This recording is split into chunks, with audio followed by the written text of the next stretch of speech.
Let's get to it. So, Abdul Wahid's Tank trainer and coach, Calvin Ford, he had an interview on Marco Boxing. Go check out Marco Boxing.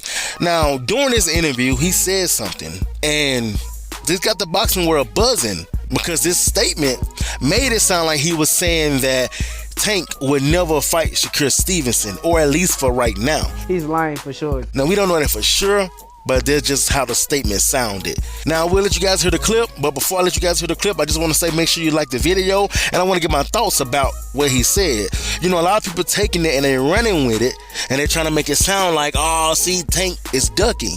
Well, not really. I mean, you know, with Shakur Stevenson's last fight, a lot of people really want to try to avoid him.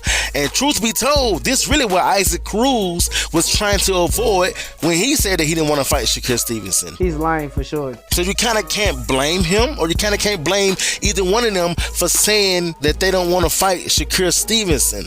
But a lot of people thought that Calvin Ford was saying that Tank would lose if he fights Shakur Stevenson. That's not really what I got out of it, and I'll let you know what I mean by that. But first, let me let y'all hear the clip. Let's say he fights Tank. Do you see any problem at all being like, if he wants to stay away, like, you can't catch him. It's really hard to catch him. Well, why would I put Tank in a situation like that when we can't do what we do? Because right now, if Tank don't get a knockout, it's gonna. You get what I'm saying? Mm-hmm. If you know, because everybody think Tank got to knock everybody out to win a fight. You know what I'm saying? Mm-hmm. You with me? Because that stab is on him. I was listening to a podcast, and they was talking about how the judges got when Tank dropped Garcia and they gave him the scorecard was wrong, which was crazy. But that happens. You know what I'm saying? That's so crazy. If he ain't standing there to the least try to put on a show or fight or whatnot, it's like, what's the point? And the truth is, if he acted that way with De Los Santos, he'll for sure do that with Tank.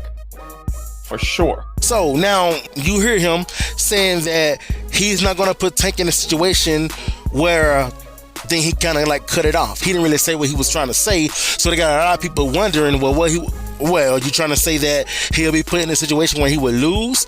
Well, technically, but he's most likely saying that he don't want to put Tank in a situation where he will be robbed. Oh, I've been waiting for this for a long time. Because you have to understand something. They basically saying if Shakur Stevenson did that with Gervonta De Los Santos, somebody who can punch and got power, then he most likely going to do the same thing with Tank Davis, somebody who can punch and got power.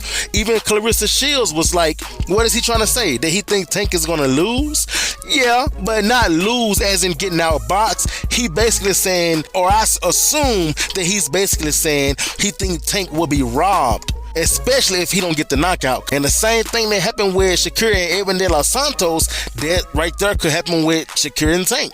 Now, I'm not saying Gervonta De Los Santos got robbed. I'm just saying Shakur can run around the ring and tap his way to a victory. Tap, tap, run. Tap, tap, run. And that's what could happen. I mean, that's what happened with Gervonta De Los Santos, you know? So he was just basically saying that he didn't want to put Tank in that type of predicament where he would get robbed because he wasn't able to catch Shakur Stevenson. Then on top of that, with all that hate that Tank gets anyway, if that were to happen, you know how much people gonna be saying that he's overrated? I told you he was overrated. They ain't gonna be looking at the fact that Shakur was running. No, they just looking at the fact that they hate Tank, so they're gonna be saying, I told you he was overrated. He couldn't even beat Shakur Stevenson. You know, they're gonna be saying stuff like that. So you can't really blame Calvin Ford on what he's saying, and I definitely agree with him that Shakur Stevenson most likely will run around the ring and tap his way to a victory. Now, does this mean that they never gonna fight Shakur Stevenson? Probably not. If Shakur Stevenson come out and prove that he can execute the sweet science the way it's supposed to be executed. Because jab, jab, run is not what the sweet science is. If you want to know what the sweet science is, go look at what Boots did with Roman Villa. That's how you execute the sweet science. Look at what Terrence Crawford did with Errol Spence. That's how you execute the sweet science. I'll even use Shakur Stevenson. What Shakur Stevenson did with Yoshino, that's how you execute the sweet science. Go look at those performances and you will see. That's how the sweet science is supposed to be executed. So, if Shakur Stevenson can redeem himself and execute the sweet science the way it is supposed to be executed, then maybe he can reverse the curse and actually have people wanting to get in the ring with him.